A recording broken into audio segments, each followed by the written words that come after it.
makatulong. Kahit paano, Itong ginagawa mo sa amin, thank you sa blessing na ito.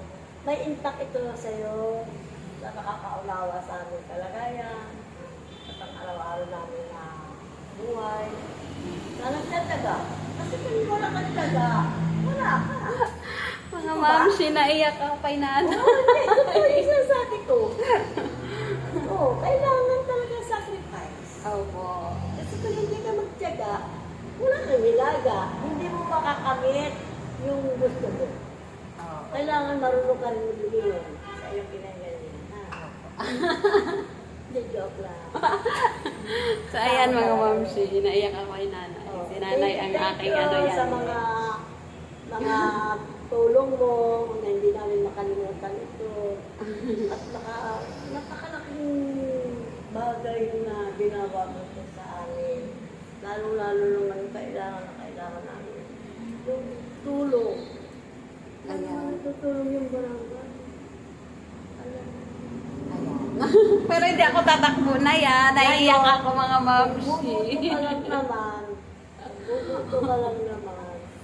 Piliin mo yung may magawa sa atin. Opo. Sa area ito, sa mga kabundan, na nangangailangan ng tulong. Hindi lang sila at sila kakayanan lang. Opo.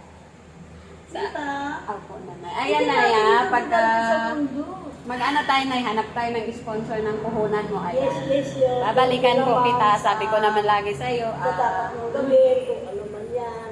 Thank you doon sa sana makatagpo tayo ng may mabuting kalooban na maunawaan tayo.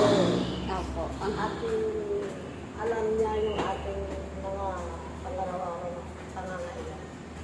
Opo, At ayan. today, is tomorrow lang. Thank you po. Sige Sige na. po. So, hindi na po Salamat ako po. magtatagal na yan. Salamat sa Ayan. biyaya. Oo. Naiyak ako. Sige po, nanay. So, ayan.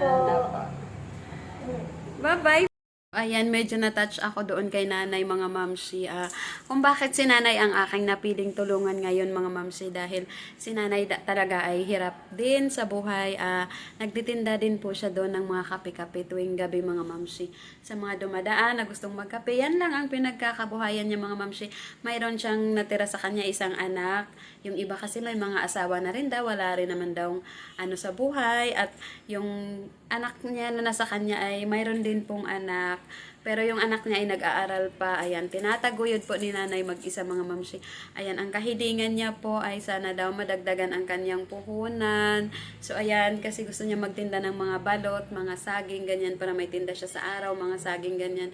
So, ayan, mga mamsi, na kung sino man po ang nakakaluwag sa buhay, ayan, kung gusto niyo rin pong makatulong, ayan, mga mamsi, very much welcome po, appreciated po. Open po ang aking charity para tumulong po sa mga nangangailangan. So, ayan mga mamsi, dahil kung ako lang po, hindi ko po kayang tumulong mag-isa. So, salamat po doon sa mga nag-sponsor po, sa mga mabababa, may mga butihing puso. Ayan, salamat po sa inyo.